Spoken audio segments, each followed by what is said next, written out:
The idea for Quiet Place 1 came from these writers, Beck and Woods, who had come up with the idea. They wrote the original spec script, so the idea of a family in peril from creatures who, if you made a sound, they would kill you. That was all them, and I thought it was an amazing idea. When I read the script, I was initially offered to be in it as only an actor, and I thought if I rewrite and direct this, I could make it actually the greatest metaphor for parenthood that I had seen myself, which all producers love hearing that actors want to write and direct. That's a guaranteed yes. Very much not. It was a long process, and one that I had probably the greatest creative experience in my life is basically writing a love letter to my kids about what I thought about being a parent and what it really meant to what would you really do for your kids was about the first one. And so when the second one came along, I told the studio I didn't want any part of it. I told them that they should go off and make the movie without me. I didn't think I could ever articulate, this idea of parenthood as well as I did in the first one, have that personal experience. And as I think they were considering what to do next, I had this one idea, which was to make Millie the lead of the movie. And when I thought of that, it wasn't just because Millie would be fantastic in the movie.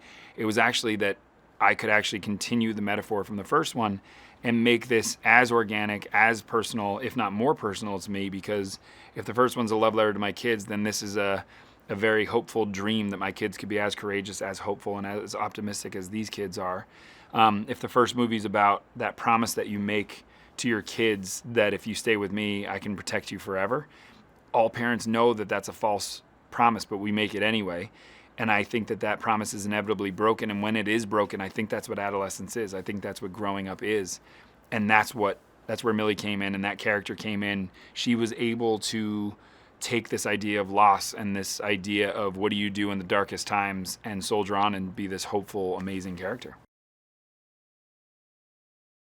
The movie inevitably had to be bigger, not because it was a sequel, but because the Abbott family had to leave the farm. And I think that when the Abbott family leaves the farm, because it's been compromised and the barn burns down, they have to go into the outside world. And I didn't go bigger into the outside world because I thought it would be cooler for a sequel. I went outside because that's what happens. So that scene where they come to the end of the path was one of the first things I had thought of, because right there, it sort of encapsulates the idea that the next step they take will be uncharted waters, and the idea that the next step you take could be the one that kills you. And it sort of amps up the terror, it amps up the intensity all by itself, organically, story-wise. And so then it's about where do they go?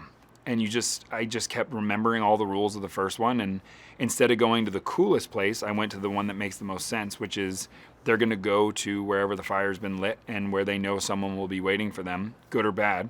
And so they arrive at the steel mill, which they hope is a place that they can stay quiet. And, this larger world was so much fun to play with, because it was one of the things I thought about a lot on the first movie, which is how are other people living? If you don't have the security net of this father who's built this incredible system of safety, how do you live? And you live probably, Cillian Murphy's character is a reflection of exactly that, how other people would live without a family, without the system of love, without the system of safety.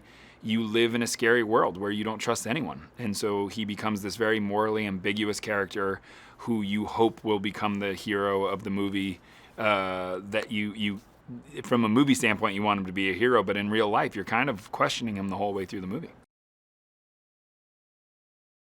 The family very obviously is changed by losing a member of the family. But I think that one of the beautiful things, and it's a cinematic thing, but something I really loved watching all these actors play with, was how are you impacted by that? I think that there is immediate loss and a sense of sadness, but I think the thing that they encapsulated so well is how do you carry on whatever legacy my character had? So certainly Millie, I think in a lot of ways, becomes my character and better than my character. And I think Noah becomes braver than he ever thought he could be. And Emily becomes this incredible mother in a way that she never knew she had to be, because she has to not only take care of all these kids, but she has to protect them, and she has to do crazy things to protect them. And so it really almost made each of the characters better, my character leaving. As sad as I was to leave the franchise, that was stupid, and I didn't think ahead too much, but it actually made all the characters better. It was really moving, if I'm honest. I think that coming back to this, when we were shooting the first one, we had no idea if anybody would see it. We had no idea, more than the success of the film being as amazing as it was really that we were so emotionally moved that people loved the movie and connected to the movie as much as we did. I think that there's something very particular about that. There's a high school level need that everyone has to hope that other people think what's cool, what you think is cool too. And we got that. And so I think coming back to this, we all had this new perspective of what we were doing was so special, and that this business is a fantasy camp. We're lucky to be in it any which way, but to be a part of something like this is an added layer of just an added layer of crazy lucky. The part that Killian plays is a part that I was really excited to have in the world, which is, again, I think he's the representation of how other people are living. If you don't have that security of safety, that safety net of a system of love and protection that the father set up for the whole family in the first one, how would you live? You'd probably be a lot sadder. You'd probably be dealing with loss not particularly well. You wouldn't have anyone around you, and you'd be very untrusting. You'd be someone who doesn't believe that life can ever get better again.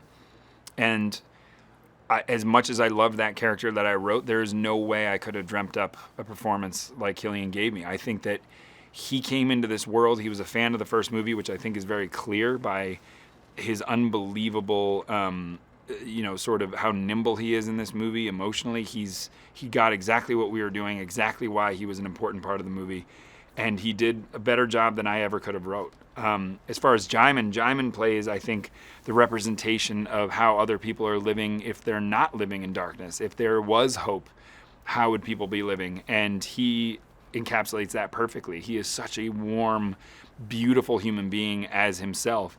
And in his performance, he brings that and more. I think that he shows you the hopeful potential of what life can be again. He's the living version of, if we ever make it through, maybe we'd look like this. Well, it's one of those things where this movie, as corny as it sounds, is a thank you note to all the fans who watched the first one. I think that I realized in this process I was an audience member first before I was a director, a writer, an actor. And by that I mean there were all the terrifying feelings of why would you do a sequel? Why would you take what was so good about the first one and ruin it? And I was so scared of all those things, so I made it my mission and really worked hard to find a way into this story which was as organic as the first one, and that's why we ended up calling it Part 2, because it's actually a continuation of the experience. It is much bigger, it is much more intense, it is much scarier because you're more scared than the first one because you know these characters so well. You will feel the sound and the intensity of the moments much more because you know the rules of sound. You know what sound means.